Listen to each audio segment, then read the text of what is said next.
everyone, I'm Jennifer Alfredson, and I work here at the Milwaukee County Behavioral Health Division in the CARS department. And right now we are doing a module 4, which is the CCS forms and flow.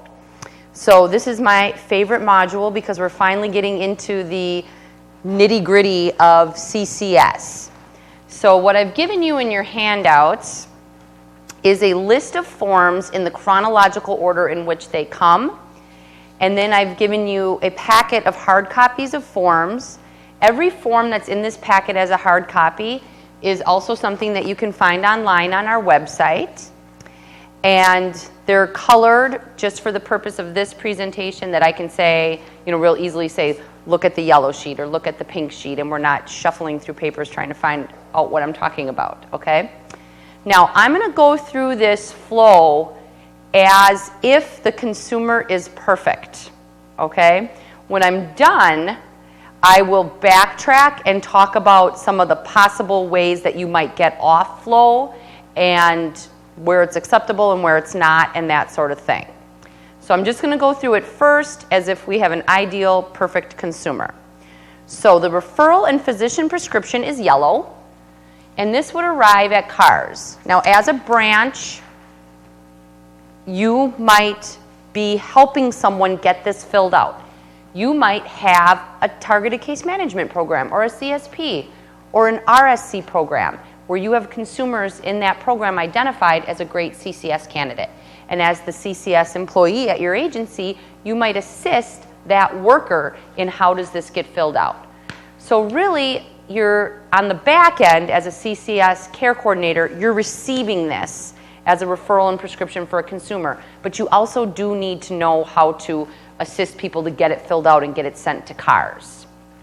So it's a very simple form, but it is 2 pages, and both pages do need to be filled out. Consumer's name, date of birth, social security number. What's the best way to reach the consumer? That might not be the consumer's direct telephone number. It might be a case manager that they already have. What's the best way of reaching the consumer? Call the case manager. Call the current case manager and let them hook you up. Then it says, did anyone assist you? If yes, who? And which agency do you prefer? And all of the current agencies are listed here. So as we bring on new agencies, as the state certifies new branches, we would add more agencies to this list. And people can say, I'd be willing to accept A, B, C, D, E, F, G, but not H, I, J. That's totally fine. They can pick as many as they want or as little as they want, or say no preference. The second page is the physician prescription portion, and we need the physician to fill out the psychiatric diagnosis. If you're assisting the consumer, if you're the case manager, if you know the diagnosis, some agencies have electronic health records. Sometimes you work at the same agency as the doctor. Other times you don't have access to that. Then the doctor has to fill that out. Other relevant diagnoses are things that might pertain to the mental health but are not the mental health diagnosis. I use the example of diabetes very often because people who have mental illness sometimes struggle to manage their diabetes. Maybe they have some poor judgment and they don't always manage that diabetes. It's relevant. Whereas a very common diagnosis we see when referrals come in is the GERD, acid reflux. Probably doesn't matter. So if it's there, but it's not really a relevant diagnosis. So you understand what I'm saying, what is a relevant diagnosis. So then it says, I, the undersigned, prescribe CCS for, you would want to fill in the consumer's name, the psychiatrist or physician. It can be any MD. Does not have to be the psychiatrist. But if you go to the primary care physician, the primary care physician has to be willing to list the psychiatric diagnosis. So if the primary care physician is well aware of the schizophrenia and they're comfortable putting it on paper, they can sign off on it. Signature, date. This annual prescription will expire 1 year from the signature. Legibly printed or typed name of prescriber and the agency or clinic name. Something that has come up is that when we receive this and it takes us anywhere from 2 weeks to 2 months to get it off to you as an agency. Now this prescription maybe only has 10 months of life left on it. It's not expiring at the same time as their annual admission to CCS. So think about that and figure out how you're going to do that at your agency, because this does have to be, there has to be an active signed prescription on file at all times. So you might want to think about getting a new one at about 6 months, maybe with the 6-month IRP, so that when you get to the 1 year and you're doing the new mental health AODA functional screen, maybe you get it again, but now you're on track for the 1 year. You don't want to let it expire. You can't bill Medicaid unless you have an active prescription on file. So, CARS, what will CARS send you? You are not at this point authorized to write any case notes or do any billing. This would be considered pre-admission. I would send you a letter. How you would find out that you have a new consumer. I would send you this letter, which is green and has a number 2 on it. I would send you this letter, and it would have the consumer's name and medical record number on it. I will attach the prescription to it. I will also attach a form that I didn't provide to you because it's not really a form, but what it is it's a printout of the person's T19. So that's what I will send you. The letter and the referral and the prescription and proof of their T19. I will send that to the agency. Now you know the consumer's name, you have their phone number, you have who helped refer them, and you're going to try to contact this consumer. That first phone call and that first contact is not billable. They're not part of your program yet. You probably want to track your attempts. So you want to keep a log or case notes somehow at your agency, but you're not putting them into CMHC or Avatar at this point. You just received this. Took a look, read it, client's name, got the information. Now you're going to give them a call. And when you call them, you're going to say to them, can I please set up an appointment to come tell you about CCS? In a perfect world, they say yes, and you set the appointment for tomorrow. No, for sometime soon, okay? So the screener at the agency takes that information, contacts the consumer, meets with the consumer. On this forms list, I put as many meetings as deemed appropriate. Sometimes you can do a whole bunch of stuff in one meeting. Everybody's got stamina. It's going really well. Other times, consumers are a little distracted. They're babysitting that day. The kid's running in and out. They're tired. They worked 3rd shift last night. Like, you just never know what's going to happen and how that appointment is going to go. There's a chronological order of things, but you can do this order in 1 visit, 2 visits, 3 visits, whatever you need to do. Okay, so the first thing you're going to do, the first form that you're going to address is the application and admission agreement, which is orange, and it's a number 3. This form is one form on the website. I think it's just scroll down a little bit. You're going to see the form right here, CCS application and admission agreement. It's just one form, but it has 3 components.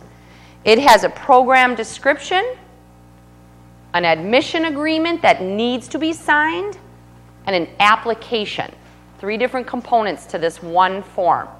This is a form that you'll pull off our website, but you want to do a save as and make this form special for and individualized for your agency. Because this form says in the admission agreement portion, which is the 3rd page back, it says it has like what agency you're going to be with, what their hours are, what's the crisis line, that sort of thing. So that's why this form needs to be tailored to each individual agency. So when you go meet with the consumer, you definitely want to bring 2 of these forms, because you're going to review it with the consumer and you need their signature and you need to take that back with you, but you want to let them also keep a copy. They need to have the program description. They need to have that admission agreement. The admission agreement is what they sign, but it lists your agency, your hours of operation, how they get in contact with you, that sort of thing. So really review the program description first and make sure this consumer is voluntary. Make sure that this is something that they want to do. If you are getting a bad vibe as you go over the program description, I would recommend that you do not move forward with the admission agreement. You schedule a next appointment with the consumer and go back to your agency and consult with your mental health professional. We have had referrals where the agencies have gone out and then they've come back and reported to us as liaisons. I really don't think that this is a really good fit for CCS. This is a consumer who doesn't really want to be in services. You know, it took us 3 no-call, no-show appointments before we finally caught up with her. When we talked to her about what kind of services she wanted, she said that she didn't really want any services. You know, there's all these things that clue you into the fact that they might not be voluntary. You know, they are voluntary because they're not on any sort of court steps, but like they're not volunteering for this program. So that's the point of this program description, is to really spend some time making sure maybe someone else in their life, the person who helped refer them, maybe they gave the person the brochure or gave them a little, you know, a tiny little description of the program.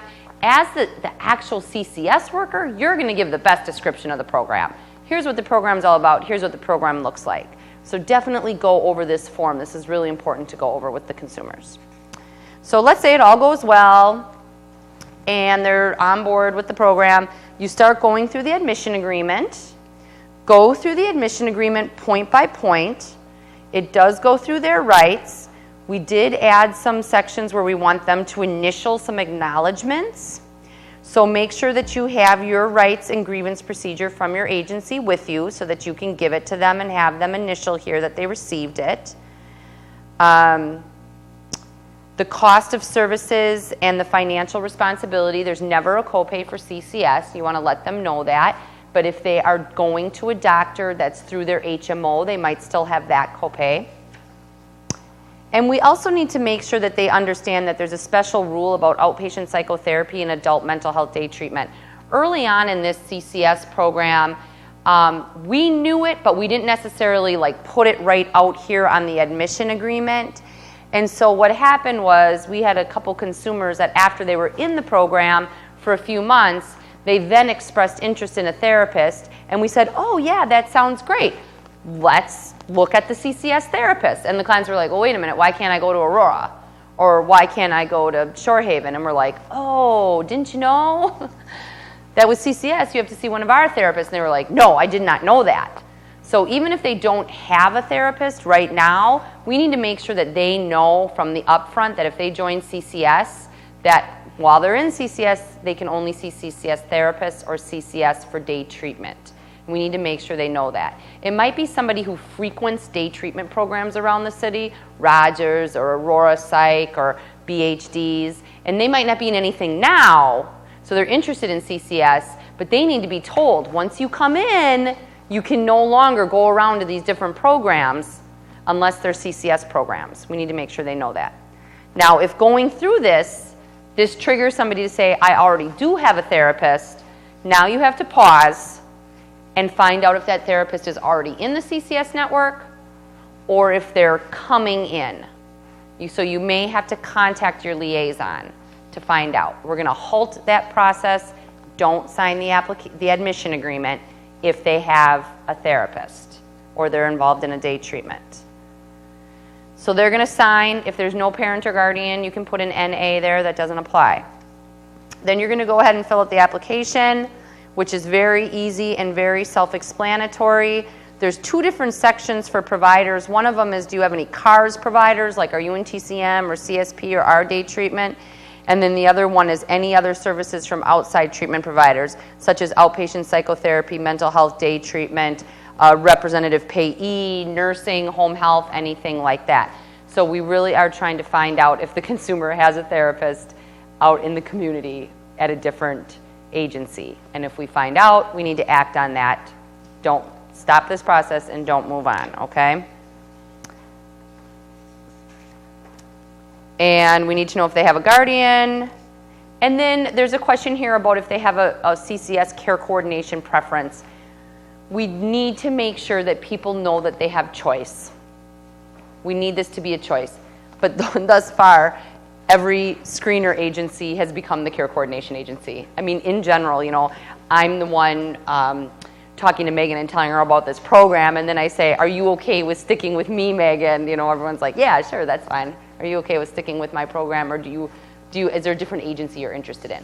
Well, we already asked them on the upfront, so we already sent the agency that we know they want, or we already know that they have no preference. So basically everybody is sticking with the same agency, but it does need to be asked. Are you good with this agency? And we can put that on the application. Okay, so once you have the admission agreement signed, the next thing that you would move on to is the lime green form, which is the assessment. And I gave you all this assessment because this has been in my packet ever since we started. But Lynn is going to give you a new assessment tomorrow. She's going to spend a whole hour just training you on how to fill out this assessment. But it's not going to be this assessment because of the fact that we are moving to Avatar on September 1st. So if you do an assessment anytime between now and September 1st, this is the assessment. It is online, right there, highlighted right there. This is what you will do. But when you get onto Avatar, it will look different, and Lynn will bring you the report tomorrow, so you will get to see, it's on paper, but you'll get to see what the assessment looks like in Avatar. Now, one of the pieces of this assessment is the assessment summary, which is the last 2 pages of this green form. And the nice thing about the assessment summary, for any of you that have done one of these already, once we get to Avatar, the assessment summary is the exact same. This piece is the exact same. All these questions are on Avatar, and it's a text box. The assessment is very different. On Avatar, it's called a comprehensive assessment, and it is a set of more data-driven questions, very objective. And then your assessment summary is your subjective, your conclusions. But in Avatar, it's going to be the comprehensive assessment is going to be very click box, click, click, click, click. And when you're done, it's actually going to print out for you just the mental health AODA functional screen result questions. So you still have to go to Gateway. Is it called Gateway?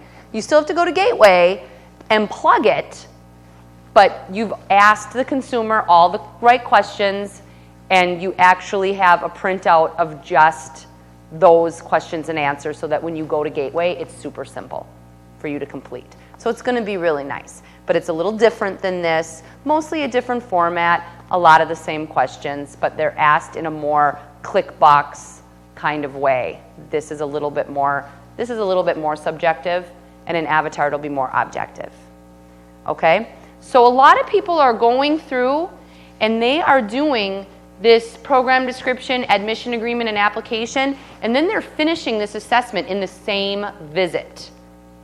A lot of people are doing that. To me, I feel like, wow, that's a pretty long visit. Isn't somebody getting exhausted, the consumer getting exhausted? So you just have to use your good clinical skills, and if the consumer's getting exhausted when you're done with this, schedule a next appointment for the assessment. But I would recommend that you let the consumer know that once this is signed, we have to be done with all the papers within 30 days. So are you ready to do that? If a consumer says, oh yeah, totally, but just so you know, I'm going on vacation for the next 2 weeks. You might want to say, oh, okay, you know what? Let's start over in 2 weeks. Now you have the program description, we have all the information, but you know what? Let's come back together in 2 weeks and sign this in 2 weeks. Let's actually start this process in 2 weeks, because you're just not going to make it through everything in the 30-day window if they've gone on vacation for 2 weeks in the middle. Okay? So could be one visit, could be another visit. In the same visit as the assessment, though, for sure, do this blue sheet number 5, the release of information, which is on here. You have to scroll down a little bit. And it says release of information. This is a release of information that is specific to the mental health AODA functional screen, because you're going to this website called Gateway and you're plugging in all this consumer's information. Of course, it's a protected and secure website, but you're still doing it, so we need this release form signed. So make sure you get this signed at the same point that you're doing the green assessment, okay? So when you come back to the office, so I'm right here where it says screener returns to the office. Screener returns to the office. The admission agreement portion of your orange paper needs to be faxed to CARS right away, that day, ASAP. Just all you have to do is just fax it over, or scan it, email it. Or are we saying fax? Because it's just a signature on an admission agreement. Scan, email, or fax, whatever is more convenient to you. This admission agreement. This is the consumer's admit date to CCS. When we receive this, it's generally our support staff, Virginia. When she receives the admission agreement, she is going to go into the computer, currently CMHC, in the future it'll be Avatar, and she is going to open that episode. Your consumer is now in CMHC or Avatar as a CCS consumer as of that date. You can now start writing case notes and billing under one service array, screen and assessment. So if it's Monday afternoon and you just got done meeting with the client and you just got back to the office and you faxed this admission agreement to Virginia at 3 o'clock on Monday, you are not going to be able to write your case note at 4 o'clock on Monday. I'm sorry. But by Tuesday morning, by Tuesday afternoon for sure, you will be able to go in and your consumer will appear on your census and you will be able to go in and write a case note for screening and assessment. So you did that whole screening and assessment piece yesterday at the meeting. Maybe all you did at that meeting was this orange sheet, that's all you got through. That's fine, you can write the case note. Because the trigger for being able to bill Medicaid is that you have a prescription and an admission agreement signed. Those two things. The consumer is now admitted to CCS and you can bill Medicaid for your services. So the meeting that took place where you went over this, you go ahead and you write the case note for. So if this is dated 7/29, July 29th, maybe you can't get in the computer and type it till July 31st because Virginia had to plug it in and then somebody has to approve it and you don't get until the 31st. But you can write your case note, it'll start the 29th. Whatever date your consumer has dated this is the date that Virginia will open the person in the computer. Okay, so right away when you get back to the office, you send the admission agreement. Then what you're going to do could be the same afternoon, could be the next day. It should be prompt, but within a day or two, you're going to take that assessment that you did and you're going to sit down at the computer and you're going to log into the Mental Health AODA Functional Screen website, the Gateway website, and you're going to answer all their questions.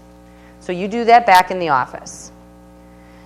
So once you're done doing that and you plug it in and it says that the person is eligible, your pink sheet is a copy. This is the one form that you're not going to find up here on the website because this is actually just a copy of a results page. And it doesn't say results page anywhere on this page. I just named it the results page because that's what it is. It just says Mental Health AODA Functional Screen. Well, this is not the whole screen. This is the results page. But if you look down on the bottom where the two arrows are, this says eligibility determined on.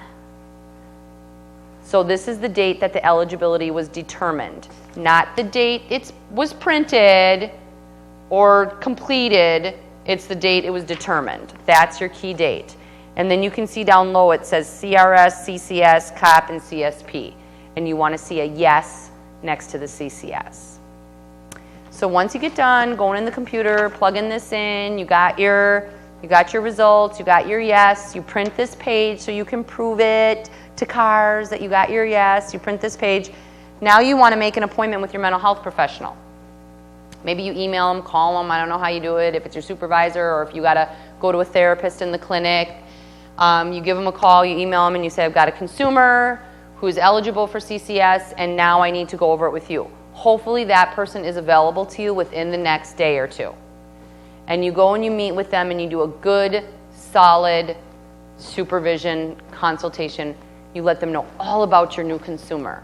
You probably review the assessment. At this point, you did the assessment, you wrote it all down. Now you're going to go in the computer and type your assessment. Once we're on Avatar, you're going to go in the computer to do all your click boxes and finish your assessment. And now you're going to go over it with your mental health professional. And you're going to write a case note for that time, and to prove that you did it, you're going to document that you did it. And at the end of that meeting, your mental health professional is going to fill out and give you this lime green page that is number 7. Neon, I called it neon yellow on here, so I should stick with that. Neon yellow page. So your mental health professional fills out this neon yellow page. So now you've got it all. You got it all together. You got everything you need. I call it the lard. You've got your original letter that we sent you with the consumer's name. You got your application. You got your results page. You got your determination of need statement. Now you need to send that all to the county. So you're going to go all the way back to your green number 2. Go all the way back to the first letter you got, the green number 2. And what you're going to do is you're going to fill it in on the bottom. This individual is interested in services and completed the application and admission on what date? This consumer was found functionally eligible via the mental health AODA functional screen on what date? Now the screen date, what date you're going to put down here? This is one of Virginia's jobs as the support staff. She matches it to this. They need to match. You wouldn't believe how many letters I get back where those dates don't match. It's not rocket science. This is the date they were found eligible. It should match. Okay? Same thing with the admission agreement and application. You're sending me a copy of it. I can look at the date. Put the correct date. Okay? I know you can all do this. It's great. When it's all perfect, it's a lovely thing. Here's the other thing that can't happen. The mental health AODA functional screen cannot precede the admission agreement. You cannot do that. You can't do the screen before you told the person about the program. Okay? You got to tell them about the program first. You have to get their buy-in first before you're putting down that you did the screen. Got to do that first. Here's another thing that can happen, that happened. These dates down here can't precede this date up here. You can't go do CCS with your client before I even gave you the referral. Okay? These are all real, true stories. Okay?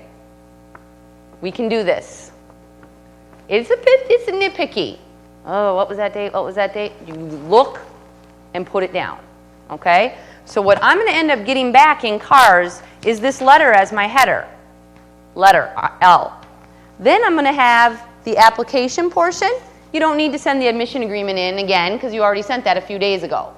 So now I need the so it's in. I already put it in the person's chart. So now I got the application to go with my letter. I've got my results page, and I've got my determination of need statement. As a care coordinator, this is my packet. I'm faxing this over to CARS. As a liaison, I'm receiving this packet. I'm reviewing it to make sure everything's in order.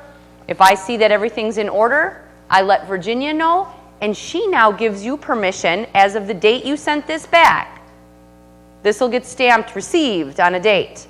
Whatever date we get this back, you get permission now to write case notes under the heading of service planning and service facilitation. Because as soon as you fax this stuff over to CARS, there should be a case note saying I put together the LARD and I faxed it to CARS. Once this gets faxed to CARS, we will give you permission to move on to the next step, which is to go back to your next appointment with the consumer and start working on their IRP and developing their recovery team. Meanwhile, what I'm going to do, you sent me the LARD, I'm going to send you one more letter back. This is a final eligibility letter in red. This letter says, thank you for the LARD, and I again put these dates on here. Your admission agreement was signed on this day, your mental health AODA functional screen was determined on this day, and so you are final eligibility. Your consumer is all the way in. They were admitted back at admission agreement, but we were still figuring out if we were going to let them stay. This is saying, okay, they can stay. You're good to go. Move on. Okay? You're going to get this letter. So you got your letter. You're moving on. And so now you're going to go ahead and start the service planning process. The next thing to do is to take this IRP, which is online here on the CCS website, but it's also soon going to be in Avatar. The nice thing for you guys about the IRP between now and Avatar is that it's mostly exactly the same. So some other programs are going to move to this in Avatar, but they're not trained in this, and they look at it and they're like, oh, I don't know what to put in that area. Anything you were typing into the Word document, you will type into Avatar. It's the exact same question and the exact same formatting. Okay? The only thing different in Avatar is the barriers are listed specifically, but Tamara's actually going to spend an hour tomorrow training on the IRP because you are all newer staff. Tamara's going to give the training about how to fill out the IRP. What kind of stuff do you put in the IRP? How does that go? And then once you're trained, you'll do it on a Word document, and then after September 1st, you'll do it in Avatar, and it'll look the same. It'll be a very easy transition for you. So once you have the IRP done with the consumer, they need to sign it. The consumer needs to sign it. And the services cannot begin until the date of the consumer's signature. And this is your list of services. So this list would have the services that I went over in Module 3. This IRP might have individual skill development. Who's doing it? What does it look like? What's the point? What's the barrier? What's our goal? What's our intervention? Who's doing it? So we might have medication management on here. We might have psychotherapy on here, peer supports, whatever services are on the array. Also, you can put services that aren't on the array. They won't be paid for by CCS, but it's okay to put them on here. So natural supports, you know, something they're doing, going to the Grand Avenue Club, that's a big part of their life, but it's nothing CCS is going to fund. You can still put it on the IRP. So you're going to get your list of services done on the IRP. Like I said, Tamara's going to dive into the IRP in depth tomorrow. But you're going to fax the IRP back to SAIL, the signed version. The mental health professional needs to sign it. Now, at some agencies, your mental health professional is your day-to-day supervisor. At other agencies, you have a day-to-day supervisor, and your mental health professional might be a therapist in your clinic. Doesn't matter either way. My point is that a supervisor should be reviewing this IRP. I have seen IRPs where the start date was like still in the future, where the start date was 6 months ago, where the start date on the first page doesn't match the start date of the services. Like little hitchy things like that, like they need to be caught by your day-to-day supervisor before it comes to cars, okay? Sometimes people put the wrong funding source. I mean, there's just all kinds of stuff. Somebody should review this clinically. The mental health professional's job is more so than to make sure dates are correct or funding sources are correct. The mental health professional should really be in touch with the strengths of the consumer, the barriers of the consumer, the priorities of the consumer. What are we going to work on first? What is the heart of this IRP? What are the services that are going to be provided? That's what the mental health professional should be discussing and then signing off on. So sometimes there is a signature page for the supervisor. Could be the same person, it could be a different person. If you're a supervisor who's not a mental health professional, you can still be a part of the team. Okay? You fax this back to CARS so that we can notify Virginia and she can authorize those services in the computer. So when you go to write your case note on any particular client, you do your drop-down box, you would actually have several services to choose from, as opposed to at the beginning, where the only service you could choose was screening and assessment. So as you go, you get more and more service choices on the drop-down box. Okay? So that is all the paperwork flow. Your consumer is now in services and you're writing case notes. Okay? I'm going to go back on one issue, and that is the abbreviated assessment. So there's a regulation in DHS 36 that says If a consumer can't, won't, chooses not to, for whatever reason, complete this full assessment at the beginning, that you have 90 days to get this done. Do what they're willing to do, so it's abbreviated. It's not like we can say, oh, an abbreviated assessment means you only have to do the stuff that's starred. No. It's what the consumer is willing to do. It could be very abbreviated or moderately abbreviated, but it could be potentially not completed, which would mean you can't do the mental health AODA functional screen. And it's okay. You do what you can do. You take it to your mental health professional. You explain, I'm not able to do the mental health AODA functional screen yet because my assessment is abbreviated. You have to review it with your mental health professional, because what you do need, what you cannot skip, is the neon yellow determination of need statement. So the mental health professional has to get as much information as they can from the care coordinator and be able to say, yes, this consumer is eligible for CCS services to the best of our knowledge. But because of the fact that their illness, their symptoms, their situation is currently preventing them from completing a full assessment, we don't want to not serve them. So you can go ahead and send a CARS. Instead of being able to send us the full LARD, you would send us the portion of the LARD that you have with a little explanation of what's going on, so that we can go ahead and approve your services in the computer so that you can write your case notes. Now, what service does this consumer need that they need it so bad and so fast that we can't just do an assessment first? We need to like skip the assessment and skip the mental health AODA functional screen. We just need to go straight to services. Homelessness. It's a huge one. It's super common right now for people to be coming into CCS from the homeless community. And it's something that people think is really important, that they want to address right here and now, and I don't want to take the time to sit with this assessment.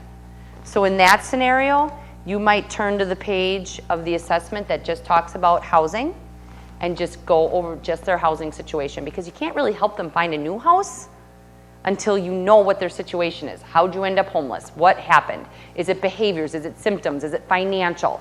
What's going on? Oh, if it's financial, now maybe we need to just focus on housing, but we also need to focus on getting you an income. Are we looking at work, or are we looking at Social Security? So it starts broadening as you go, but you might just need to dive into one thing. You would need to send us an IRP with at least the one line so that we can give you one or two or whatever you need to get started to give you that authorization in the computer.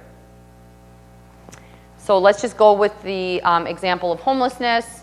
You meet somebody for the first time, you sit down with them. All they want to focus on is like, I need you to help find me some housing. They're living in a shelter. You're thinking as a service provider, my home. It's a housing subsidy. You do not need any income. You pay 30% of your income toward the rent. 30% of zero is zero. She's got a homeless certification. She's living right here at the Cathedral Center. Okay? So this is what we're going to do. We're going to do an abbreviated assessment. We're just going to address the housing. I'm going to go back to my office. I'm going to meet with my mental health professional by tomorrow, get this signed, send everything to CARS. By 2 days from now, I'm going to be back. I'm going to be back so that we can do a My Home housing application. Get that My Home housing application in. Now let's say the My Home program says, okay, first thing we got to do is staff your case, and we do that on Thursdays, and I'm on vacation next Thursday, so it's going to be 2 weeks. So your staffing is going to be on Thursday, August 14th. Okay, great. It's the best we can do. We've done what we can. Well, let's meet in the meantime, and let's just, now that we did as much as we could on the housing and your crisis, let's just revisit this assessment, and let's just fill out a little bit more of it. Okay? So you just want to clinically, you just want to keep moving forward and trying to get all the paperwork in place. Depending on how big their crisis is and how many hoops you need to jump through and how many basic needs you need to meet before they can focus on the big picture, you only have 90 days. I think that's plenty of time. Even most crises that we run into, we can usually, deal with the crisis and then set aside some time to work on this assessment, right? So does that make sense to everyone? I do have time for questions, so if anybody introducing this kind of new concept of the abbreviated assessment can be a little bit confusing. But basically the bottom line is, once you have the admission agreement and the physician's prescription, you can bill and the person is in CCS, they are admitted. So therefore, you just keep treating them like they're a consumer. You do need to get the determination of need statement to move forward without the mental health AODA functional screen, but you just keep moving forward. What the regulations say is that at the moment that you discover that the consumer is not eligible for CCS, then you have to stop the services. So with the abbreviated assessment, your knowledge is that they are eligible.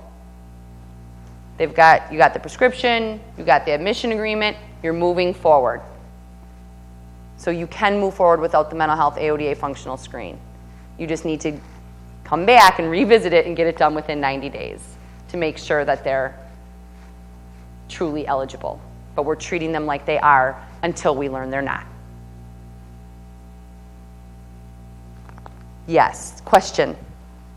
So what happens if a care coordinator gets a referral and the person is hyper-focused on housing, they do the abbreviated assessment, they send us an IRP, and then that's all the consumer wants? Okay, so Tamara's question was, you get started, they're real focused on housing, that's all they want, so you just do the abbreviated assessment, you start addressing the housing, and as the time goes on, they truly don't want anything more than the housing. What do you do? This would be a clinical dilemma. You would definitely want to get supervision from your mental health professionals surrounding this, because I think that the heart of CCS says that the consumers can accept what services they want and they don't have to accept any services they don't want. So in that scenario, I think that I would be like, this is challenging, okay, I'm going to have to consult with my supervisor. But essentially what I wanted to talk to the consumer about is the fact that to be in the program, if you're in the program, we can have a very small IRP where all we're helping you with is the housing. That's totally fine. That's your choice. Thinking to myself, this is the carrot and this is how I engage. So I'm just going to give them what they want, but I'm going to keep, on the backside, I'm going to keep working on like goal development and teaching them about what it is and just talking to them. They're like pre-contemplative for services, except the housing, okay? But also they have to be told, I'm sorry, but in order for me to even help you with this one thing of housing, I have to finish this assessment. Have to do the mental health AODA functional screen. Otherwise I can't help you with all of this. And then it really would be their choice. If they are really focused on the housing and the help, and they just absolutely refuse, like, I don't want to tell you about my life, and I don't want to fill you in on anything, and you can't do it, I would say they would be ineligible for CCS at the 90th day. And you would definitely want to be documenting this all the way along. Your encouragement, your engagement, the tools you're using trying to engage, and the supervision that you're getting from your supervisor or your mental health professional about how to deal with this difficult situation. Do you think that answered your question? Okay. Any other questions about the flow? So this is really the nuts and bolts of the paperwork. This is, as far as this is module 4, but when people are new and they start, this is really key. You need to know exactly what paperwork to fill out in what order to get somebody enrolled and rolling with CCS. This is really the nuts and bolts. Monica. Question, when Avatar comes in, will the referral process change? So say if someone comes into the agency and they're interested in CCS, how would that go? Will we have these forms that gives them to their doctor, or will we push them to CARS to go through that? Yeah, so CARS is going to continue to be the gatekeeper. Something that I should explain as we went through the roles and responsibilities and mental health professionals and directors and all that kind of stuff is that we are actually only one CCS program in Milwaukee County. There's one certification, and it's CARS. We are the Milwaukee County CCS program. Statewide, it's something called a regional model. So smaller counties are kind of forced to partner. They're not forced, but there's a better reimbursement rate if they choose it. So they're incentivized to partner. So they have one CCS program that might be 3 or 4 counties together, but they're one program. They kind of have a master program and then these sub-workers. So here at Milwaukee County, because our county is so big, our regional model is one county.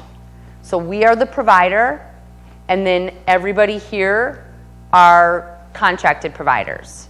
But we're one CCS. So we will continue to always be the receivers of the prescriptions, and then we will decide which agency to give those prescriptions to. When Avatar comes up in September, the prescriptions will still come to us via paper, and we will scan them and upload them to Avatar. So instead of giving you an email with some scanned documents with a letter, we won't need to even do the letter anymore, because it'll just be like an email that says, here's your new consumer. You will go into Avatar, you will find your new consumer, and the prescription will be scanned in, but it'll be in their chart. So you'll be able to go and access the scanned items and go meet your consumer. As of right now,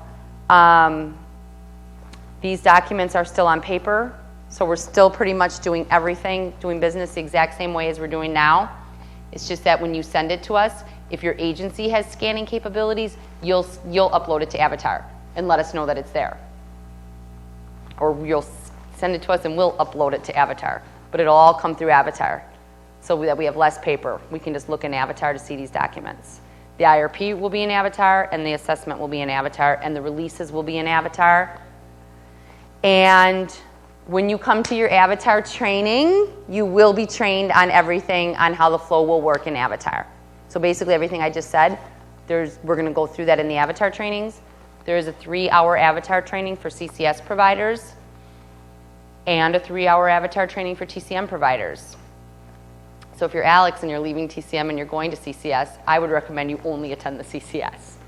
But if you are somebody who is a supervisor like Rachel, Alex's supervisor, who literally still will always continue to work in TCM and CCS, she's going to need to come to both trainings. So everybody in here should be signed up for a CCS Avatar training. They're taking place between now and August 14th. So if you don't know what I'm talking about and you're not signed up, go talk to your supervisor, because you need to be. Okay, any other questions about the flow of the paperwork? So tomorrow we're going to spend a whole hour just digging into the assessment, kind of the clinical, how you do it. We'll spend an hour digging into the IRP, the clinical aspect, how you do it. Spend another hour on case notes, the clinical aspect of the case notes, what makes a good case note, kind of the functionality of how to do it, and also the clinical. And we're going to spend time on the recovery team. Anything else?